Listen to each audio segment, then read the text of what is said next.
নবম দশম শ্রেণীর প্রিয় শিক্ষার্থীরা, তোমাদেরকে অনলাইন ক্লাসে স্বাগতম জানাচ্ছি। আজকে আমি তোমাদের গণিত বইয়ে অধ্যায় 13 সসীম ধারা নিয়ে আলোচনা করব।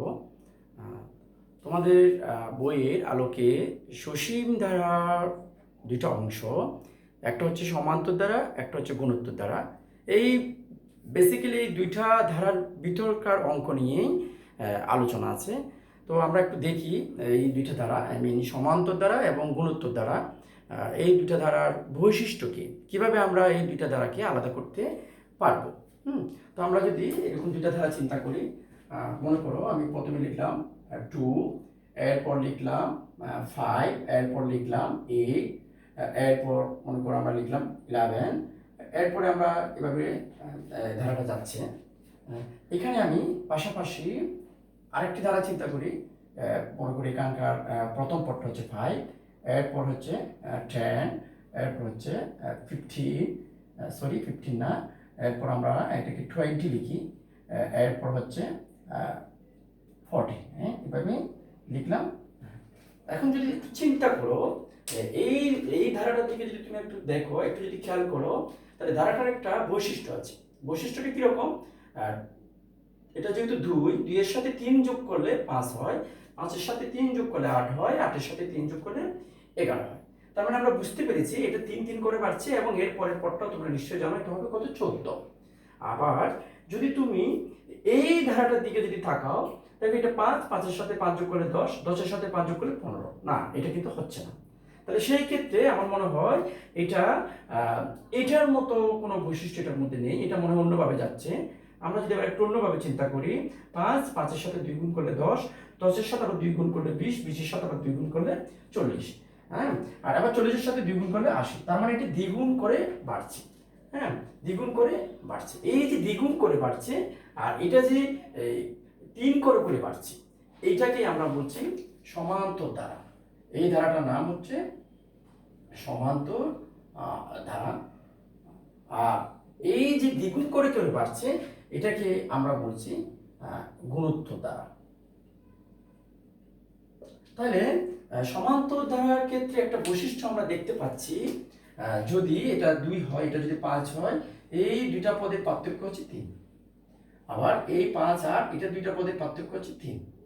এই ক্ষেত্রে এটার পার্থক্য হচ্ছে কত? 3। কেমন পার্থক্য বলতে?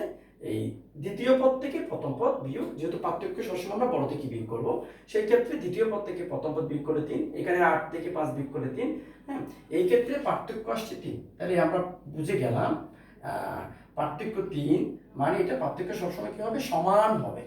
এটা কিন্তু সমান্তর ধারার একটা গুরুত্বপূর্ণ বৈশিষ্ট্য। এই এই বৈশিষ্ট্য থেকে আমরা বুঝতে পারবো এটা আসলে কোন ধারা। আর এইখানে যদি আমি চিন্তা করি 5 আর 10, এক্ষেত্রে পার্থক্য 5, এক্ষেত্রে পার্থক্য 10, সেক্ষেত্রে হবে না। কিন্তু এটা কি অনুপাত? 10-কে 5 দিয়ে ভাগ করলে 2, 20-কে 10 দিয়ে ভাগ করলে 2, 40-কে 20 দিয়ে ভাগ করলে 2 দেখতে পাচ্ছি। সেই ক্ষেত্রে গুণোত্তর ধারার ক্ষেত্রে যেটা বেসিক্যালি ইম্পর্টেন্ট, সেটা হচ্ছে অনুপাত। অনুপাতটা এখানে আসতেছে 2, মানে অনুপাতটা হচ্ছে সমান। অনুপাতটা সমান, এবং সবসময় মনে রাখবা দ্বিতীয় পদকে প্রথম পদ দ্বারা ভাগ, আর এখানে দ্বিতীয় পদ থেকে প্রথম পদ বিয়োগ। কেমন? তাহলে আমরা বুঝতে পারলাম কোন একটা যখন ধারা আমরা দেখবো, তার এই বৈশিষ্ট্যগুলোর দিকে আমরা দেখবো, বিয়োগ করে একই হচ্ছে নাকি ভাগ করে একই হচ্ছে। সেই ক্ষেত্রে আমরা যদি ব্যাপারটা বুঝতে পারি, তাহলে আমরা আলাদা করতে পারবো কোনটা সমান্তর দ্বারা, কোনটা গুণোত্তর দ্বারা।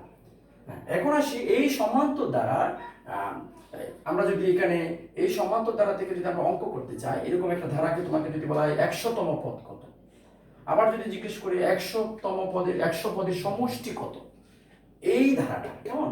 তা আমরা যদি এইভাবে যদি আমাদের একটা কোশ্চেন আসে, তাহলে আমরা চিন্তা করি, কিন্তু এইভাবে তো আমাদের আসলে লিখে লিখে লিখে লিখে করা সম্ভব না, সেক্ষেত্রে অনেক টাইম চলে যাবে। হ্যাঁ, তো আমাদেরকে এটা একটা আসলে সূত্রে ফেলে করতে হবে। তো আমরা একটু দেখি কিভাবে কাজ করে সূত্রটা।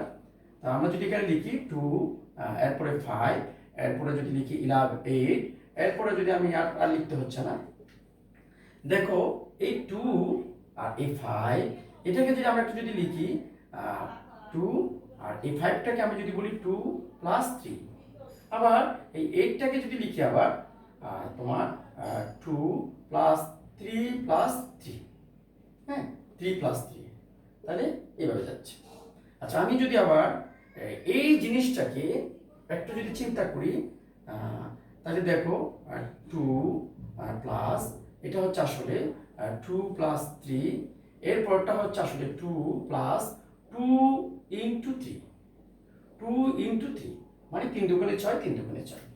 তাহলে এর পরেরটা যদি এখানে 3 আছে, আমি যদি এখানে যদি আরেকটা তোমাদের দেখার সুবিধার জন্য মনে করে 11 লিখলাম, সেই ক্ষেত্রে এটা হবে 2 প্লাস, এই ক্ষেত্রে এই জায়গায় মানে 3 যে দুইটা, এক্ষেত্রে হবে কত 3, তিনটা মানে 3 3 3 প্লাস 3 প্লাস 3, মানে আমি যদি চিন্তা করি এখানে মানে 3 3 6 6 3 9 9 2 11। আমি চাচ্ছি একটা ফর্ম তৈরি করতে, তাহলে এই যে 3টা 3, সেক্ষেত্রে আমরা এটা লিখতে পারি 3 ইন্টু 3। বুঝতেই পারছো, 2 2 প্লাস 3, তারপরে 2 প্লাস দুইটা 3 মানে 2 ইন্টু 3, তিনটা 3 মানে 3 ইন্টু 3। এখন আমি যদি এই ধারাটার এই যে 2 যেটা আছে সেটাকে যদি আমি বলি যে প্রথম পদ, এটা দেখতে পাচ্ছ প্রথম পদ, এবং প্রথম পদকে আমরা এখানে লিখি, প্রথম পদকে আমরা প্রকাশ করব এই দ্বারা, প্রথম পদ হচ্ছে এই দ্বারা। আর এই যে পার্থক্য যেটা আসছে, পার্থক্য এটাকে বলা হয় সাধারণ অন্তর। পার্থক্য যেটা আমি এখানে লিখে দিচ্ছি, এটা হচ্ছে সাধারণ অন্তর। অন্তর মানে বিয়োগ, আর সাধারণ মানে প্রত্যেকটার মধ্যে এই অন্তরটা সেম আছে বলে এটার নাম হয়েছে সাধারণ অন্তর। এই সাধারণ অন্তর এটাকে আমরা লিখব ডি দ্বারা। সাধারণ অন্তর এটাকে আমরা প্রকাশ করছি ডি দ্বারা। তাহলে তুমি যদি একটু চিন্তা করো, তাহলে আমরা যদি একটু চিন্তা করি, এখানে হচ্ছে 2 প্লাস 3, এটাকে আমি লিখবো, তাহলে আমরা এখানে যদি একটু লিখি 2 কে আমি লিখবো কি, এখানে যেহেতু আমার এ প্রথম পদ এ, এবং সেটাকে আমরা দেখতে পাচ্ছি এটা হচ্ছে প্রথম পদে, সেটা হচ্ছে 2। আর যেটা ডি সেটা বি উপর সবসময় হচ্ছে 3, দেখতেই পাচ্ছ সাধারণত 3। তাহলে এ হচ্ছে 2, ডি হচ্ছে 3। তাহলে যেখানে 2 আছে সেখানে আমরা এ বসাই দেবো, যেখানে 3 আছে সেখানে আমরা ডি বসাই দেবো। তাহলে 2 এটা হচ্ছে আসলে এ, আর এটা হচ্ছে 3 মানে হচ্ছে আসলে ডি। তারপর এই 2, এইটা হচ্ছে 2 হচ্ছে সিস্টেমের কারণে আসছে, আর এই 3 হচ্ছে কত ডি, সরি এই 2 হচ্ছে কিন্তু এ, এটা কিন্তু সবসময় প্রথম পদে। আর আবার এটা হচ্ছে এ, আবার এটা হচ্ছে 3, আর এই 3 হচ্ছে আসলে ডি, এভাবে আসছে। কিন্তু প্রথমটা আমরা লিখি নাই। আমি যদি এটার মতো করে এটাকে যদি লিখতে চাই এ প্লাস ডি, তাহলে আমি এখানে যেহেতু প্রত্যেকটাতে 3 আছে, দেখতে পাচ্ছ প্রত্যেকটাতে কিন্তু 3 আছে, 3 আছে, আবার প্রত্যেকটাতে 2 আছে, এবং এটা বাড়ছে কিন্তু এখানে 1, এখানে 2, এখানে 3। তাহলে এখানে এই 3টা কেমন জানি এখানে একটা অভাব। তাহলে আমি যদি এখানে একটা 3 দিই, এখানে প্লাস আছে, যেহেতু আমার শুধুমাত্র 2, তাহলে আমি এখানে একটা আসলে শূন্য দিতে পারি, শূন্য দিতে পারি সিস্টেমের কারণে। মানে তুমি দেখতে পাচ্ছ 3 আছে, 3 আছে, 3 আছে, আসলে 0 ইন্টু 3, 1 ইন্টু 3, 2 ইন্টু 3, 3 ইন্টু 3, আসলে বাড়ছে কিন্তু এটা এবারে। তো সেই ক্ষেত্রে এটা আসলেই কিন্তু 2, এটা আসলেই কিন্তু 2। তাহলে তার মানে 2 প্লাস 0 ইন্টু ডি, তাহলে 0 ইন্টু ডি আমাকে লিখতে হচ্ছে না, সেই ক্ষেত্রে আমরা এটাকে শুধুমাত্র এ দিয়ে লিখতে পারি। শুধুমাত্র আমি এটাকে কি লিখতে পারি, এ দিয়ে, অর্থাৎ A plus 0 into D, I mean শুধুমাত্র এটা হচ্ছে আসলে একটা এ, আর ডিটা আমার লিখতে হচ্ছে না। আচ্ছা, সেই ক্ষেত্রে আমি যদি একটু চিন্তা করি এবার এই ধারাটাকে নিয়ে, তাহলে এটা হচ্ছে আমার কত এ, এটা হচ্ছে এ প্লাস ডি, এটা হচ্ছে এ প্লাস 2ডি, এটা হচ্ছে এ প্লাস 3ডি। তাহলে এটা হচ্ছে প্রথম পদ, বুঝতেই পারতো, এটা হচ্ছে দ্বিতীয় পদ, এটা হচ্ছে তৃতীয় পদ, এটা হচ্ছে চতুর্থ পদ। তাহলে এই যে একটা পদগুলো যে আমরা লিখেছি একটা বীজগাণিতিক আকারে, সবটার মধ্যে দেখতে পাচ্ছ এ আছে, ডি আছে, প্রথমটাতে এ আছে, এরপরে ডি নাই। আমি বলেছি ডি মানে আসলে 0 ইন্টু ডি, এরপরে কিন্তু 1ডি, দ্বিতীয় পদে কিন্তু 1ডি, তৃতীয় পদে কিন্তু 2ডি, চতুর্থ পদে কিন্তু 3ডি, বাকি সব ঠিক আছে। তাহলে আমাকে বলো, আমি যদি এরকম একটা দ্বারা চিন্তা করি দশম পদে, তাহলে কি হবে, নিশ্চয়ই এ প্লাস 9ডি। 20তম পদে কি হবে, এ প্লাস 19ডি। তাহলে n তম পদে কি হবে, নিশ্চয় তার থেকে একটা 1 কম, তাহলে a plus n minus 1 into d. তাহলে আমি যদি এভাবে চিন্তা করতে থাকি, সেই ক্ষেত্রে এটাকে আমি লিখতে পারি a প্লাস 19ডি। সেই ক্ষেত্রে আমি এটা লিখতে পারি a plus n minus 1 into D, মানে n তম পদে আমি এইভাবে এটা লিখতে পারি। তাহলে আমরা বুঝে গেলাম এই পদটা আসলে হচ্ছে n তম পদ, n তম পদ। তাহলে সমান্তর ধারার ক্ষেত্রে আমার n তম পদের সূত্র হচ্ছে, এটা হচ্ছে সমান্তর ধারার জন্য n তম পদ সমান হচ্ছে a plus n minus 1 into D. আমরা একটা সূত্র পেয়ে গেলাম। হ্যাঁ, এখন যদি প্রশ্ন করা হয় এই পদগুলার সমষ্টি কত হবে, মানে সবটাই যোগ করলে কত হবে, এই যে আমি 2 প্লাস 5 প্লাস 8 প্লাস 11 এভাবে লিখতে লিখতে 100টা পদ লিখলাম, এটা যোগফল কত হবে? যোগফল বের করতে গেলে সেটা আমাকে কিন্তু এভাবে আস্তে আস্তে যোগ করা কিন্তু সম্ভব না, আমাকে তাও সূত্রে ফেলে এই যোগটা আমাদেরকে করতে হবে। তাহলে আমরা চিন্তা করি সূত্রটা কি হতে পারে। আমরা অলরেডি বীজগাণিতিক প্রক্রিয়ায় একটা সমান্তর দ্বারা প্রথম পদ যদি a হয় এবং সাধারণত যদি d হয়, ধারাটা কি রকম হয় আমরা বুঝতে পেরেছি, এবং সেই ধারাটা থেকে তার n তম পদটা কিরকম হতে পারে সেটাও কিন্তু আমরা বের করে ফেলেছি। তাহলে আমরা এখন দেখি, মনে করি এই যে ধারাটা পেলাম এটা আমরা যোগ করব, n তম পদ পর্যন্ত আমরা যোগ করব, মানে প্রথম পদ থেকে n তম পদ পর্যন্ত যোগ করব। তাহলে যেহেতু এটা সবটাই এখানে আছে দেখতেই পাচ্ছ, এই ধারাটাকে আমি মনে করো যোগফল s দিলাম। এই ধারাটার আমি মনে করলাম সবগুলো ওদের যোগফল হচ্ছে কত s। আমি যদি নতুন করে লিখি এটা হচ্ছে কত আসলে s। আচ্ছা আমি এখানে লিখি যোগফলটা হচ্ছে s। তাহলে যোগফল যদি s হয়, যেটা n তম পদ, আমি লিখব s n সাফিক্স n, মানে এখানে n টা পদ আছে s। তাহলে এখানে আমি এটাকে লিখলাম sn, প্রথম পদ হচ্ছে a এবং দ্বিতীয় পদ হচ্ছে বুঝতেই পারতেছে a প্লাস d। এরপরে শেষ পদ, এখানে অনেকগুলো পদ আছে মাঝখানে, আমি শেষ পদটা লিখব। শেষ পদ হচ্ছে কোনটা আসলে দেখতেছে a plus n minus 1 into d। আচ্ছা এত বড় পদটা না লিখে আমি বললাম শেষ পদ হচ্ছে আমার মনে করি p। এটা হচ্ছে আসলে শেষ পদ, শেষ পদ যেটাকে আমরা প্রকাশ করলাম কি দ্বারা, p দ্বারা। তাহলে এইটা না লিখে আমি শর্টকাট তোমাদের বোঝার জন্য এটা শুধু একটা p লিখলাম। যদি শেষ পদ p হয় তাহলে বলো তো এর আগের পদটা কি হবে, এর আগের পদ কি হবে p। দেখো তো এটা যদি a প্লাস এটা যদি a প্লাস d হয়, এটা যদি a প্লাস d হয়, তাহলে এর আগের পদটা কি বলো তো, এর আগের পদটা কিন্তু a, তার মানে d কম, একটা d কম। দেখো a প্লাস 2d, এর আগের পদ কিন্তু শুধু a প্লাস d, তার মানে একটা d কম। তাহলে যেহেতু শেষ পদটা p ধরলাম, তাহলে এর আগের পদ হবে p মাইনাস d, মানে d কম। তাহলে এটা হচ্ছে প্রথম পদ, এটা দ্বিতীয় পদ, এটা শেষ পদ মানে n তম পদ, আর এটা হচ্ছে তার আগের পদ। মাঝখানে অনেকগুলো পদ ভাবতে পারো। আচ্ছা একইভাবে এইটাকে যদি আমি উল্টা লিখি, মনে করি পিটা এখানে লিখলাম, এরপরে পি মাইনাস ডিটা এখানে লিখলাম, এরপরে এটা এখানে এভাবে আসবে, তাহলে এটা নিশ্চয়ই এই জায়গায় আসবে a প্লাস ডি, এরপরে এটাও কিন্তু এখানে আসবে। তাহলে সবটাই, তাহলে এখান থেকে এটা যেটা এটাও আসলে তা, কিন্তু আমি উল্টা করে লিখেছি। তাহলে এইটার যদি যোগফল sn হয় তাহলে ডেফিনেটলি এটারও যোগফল হবে কত sn, মানে সমষ্টি। তাহলে আমরা যদি এখন একটু যোগ করি, আমি এটা মুছে দিই, এটা রাখলাম তোমাদের, এটা শেষ করতে যেহেতু এটা আমি রাখলাম। আমরা যদি এখন যোগ করি, যোগ করলে কত হবে, যোগ করলে sn এবং sn যোগ করলে হবে 2sn, আর a এর সাথে p যোগ করলে a প্লাস p, আর এটার সাথে যোগ করলে দেখো d এর সাথে d কাটা যাবে, এটা হচ্ছে a প্লাস p, এবং এখানে কিন্তু পদগুলো আছে, এখানে পদগুলো আছে। তাহলে এরপর যদি আমি এটা লিখি, এই যে মাইনাস ডি প্লাস ডি টাও কাটা, এটা কিন্তু পি প্লাস সেটাকে আমরা এ প্লাস পি, আর যেটা শেষ পদ সেটাকে পি প্লাস সেটাকে আমরা লিখলাম এ প্লাস পি। তাহলে 2sn সমান এই যে এ প্লাস পি সবটা যোগ করব। তোমরা হয়তো এটা বলবা এটা যোগ করে হয়তো 4a প্লাস পি, কিন্তু না, এখানে কিন্তু আমরা জানি এখানে কিন্তু 4টা a প্লাস পি না, এখানে কিন্তু a প্লাস পি আছে nটা।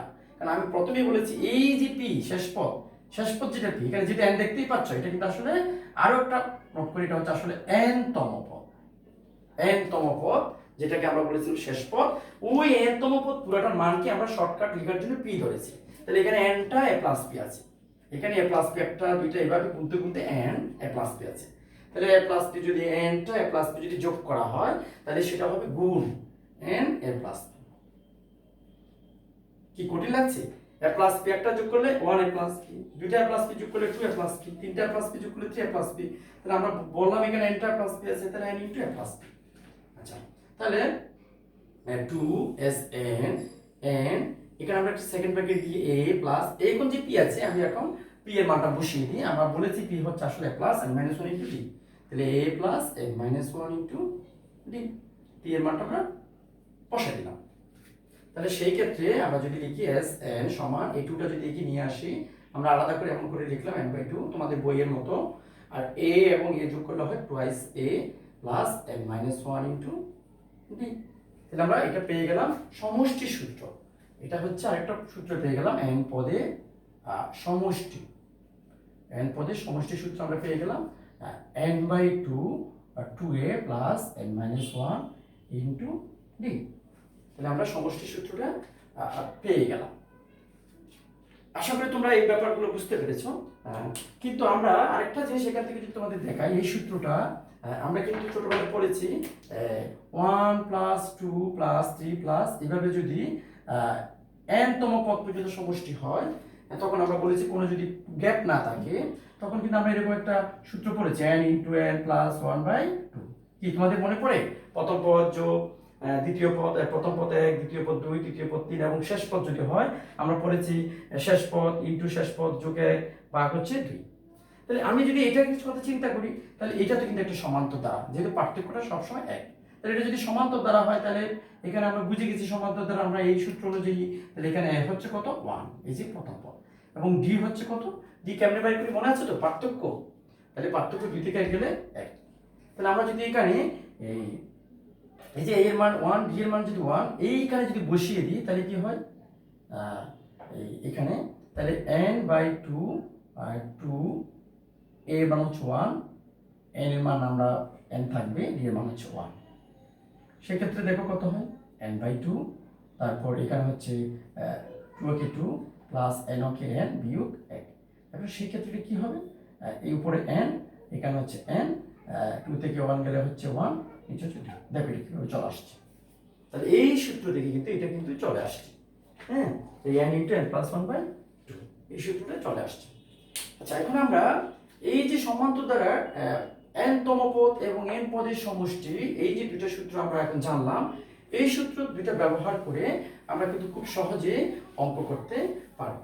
আমি যদি তোমাদের প্রশ্ন দিই, যদি বলি সেই ক্ষেত্রে মনে করি এই একটা দ্বারা 2 প্লাস 5 প্লাস 8 প্লাস 11 প্লাস এটার দশম পদ কত, এখান থেকে আমি বললাম কি দশমতম পদ কত বা দশম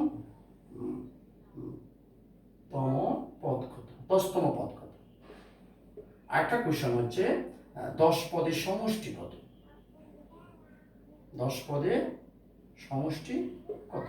তা ভেরি সিম্পল, আমরা যদি দশমতম পদ এখান থেকে যদি বের করতে চাই, আমরা তো জানি n তম পদ, সূত্র হচ্ছে n তম পদ a plus n minus 1 into d. তাহলে আমরা যদি দশমতম পদ বের করতে চাই, দশমতম পদ, সেই ক্ষেত্রে আমরা কি করবো এখান থেকে বলো তো? a এর মান হচ্ছে কত, এটা হচ্ছে আমরা আগেই বলেছি এটা হচ্ছে a এর মান 2 আর d এর মান কত, 5 থেকে 2 বিয়োগ করলে 3, d সমান হচ্ছে 3। এই ধারা থেকে কেমন, তাহলে a এর মান হচ্ছে 2 আর d এর মান হচ্ছে 5 থেকে 2 বিয়োগ করলে 3, যেটাকে আমরা বলছি সাধারণ অন্তর। তাহলে a এর মান যদি আমরা 2 বসাই, n এর মান দশমতম পদ বলেই দিচ্ছে, তাহলে এইটা ছিল n তম পদ, তাহলে এই ক্ষেত্রে n এর মান হবে 10, এই যে n এর মান হচ্ছে 10 বিয়োগ 1 আর d এর মান হচ্ছে কত 3। তাহলে আমরা যদি একবারে করি 2, 10 থেকে 1 গেলে 9, 3 নং 27, 27 এর 2 হচ্ছে কত, 3 নং 27, 27 এর 2 হচ্ছে 29। তাহলে দশমতম পদ হচ্ছে 29, এটাই হচ্ছে আমার আনসার। আবার যদি এরপরের কোশ্চেন হচ্ছে 10 পদের সমষ্টি কত, তাহলে সেই ক্ষেত্রে আমার সূত্র হচ্ছে কোনটা, এইটা। তাহলে আমরা যদি এখন যদি বলি আমাদের সূত্রটা যদি আমরা লিখি, n পদের সমষ্টি, n পদের সমষ্টি এখানে আমরা লিখতে পারি Sn সমান n by 2 twice a plus n minus 1 into d. তাহলে আমরা যদি 10 পদের সমষ্টি আমরা লিখতে পারি 10 পদের সমষ্টি কমা S10। তাহলে n এর মান হচ্ছে 10, 2 2 এর মান আমরা জানি 2, n হচ্ছে 10 বিয়োগ 1, তারপর d হচ্ছে কত 3। তাহলে আমরা 10 কে 2 দিয়ে ভাগ করি, এটা হচ্ছে 5, আর এটা 10 থেকে 1 গেলে 9, 3 নং 27, এটা হচ্ছে 2 দুগুণে 4, 27 এর 4 কত হয় 31। এখন আমরা যদি এটা গুণ করি 5 কে 5, 3 5 15, 155 এটা आंसर। তাহলে আমরা পেয়ে গেছি এই ধারা থেকে দশমতম পদ এবং 10 পদের সমষ্টি।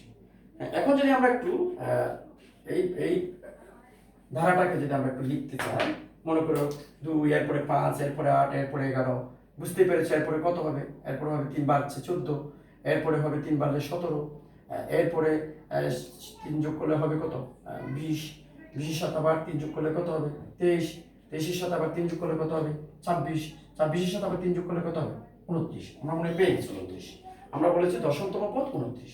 তাহলে আমরা যদি একটু চিন্তা করি এগুলো আসলে একটা দশম পদ কিনা, তাহলে প্রথম পদ, দ্বিতীয়, তৃতীয়, চতুর্থ, পঞ্চম, ষষ্ঠ, সপ্তম, অষ্টম, নবম, দশম। তাহলে দেখা যাচ্ছে এই দশম পদ আসলে 29। এখন এইভাবে যদি তোমাকে 100তম পদ বের করতে বলে, তুমি খুব সহজে এখানে 100 বসিয়ে মানটা বের করতে পারো। আবার আমরা বের করেছি 10 পদের সমষ্টি 155, মানে এই যে 10টা পদ এগুলোর সমষ্টি হচ্ছে 155। তুমি চাইলে দেখতে পারো 2 যোগ 5 যোগ 8 এভাবে যোগ করলে এটা আসলে যোগফল হবে কত? 155। ওকে প্রিয় শিক্ষার্থী, আজ এই পর্যন্ত। নেক্সট টাইম আমরা গুণোত্তর দ্বারা সূত্রটা কিভাবে কাজ করে সেটা নিয়ে আলোচনা করব। তো তোমরা ভালো থাকো, সবাইকে আমি ধন্যবাদ জানাচ্ছি।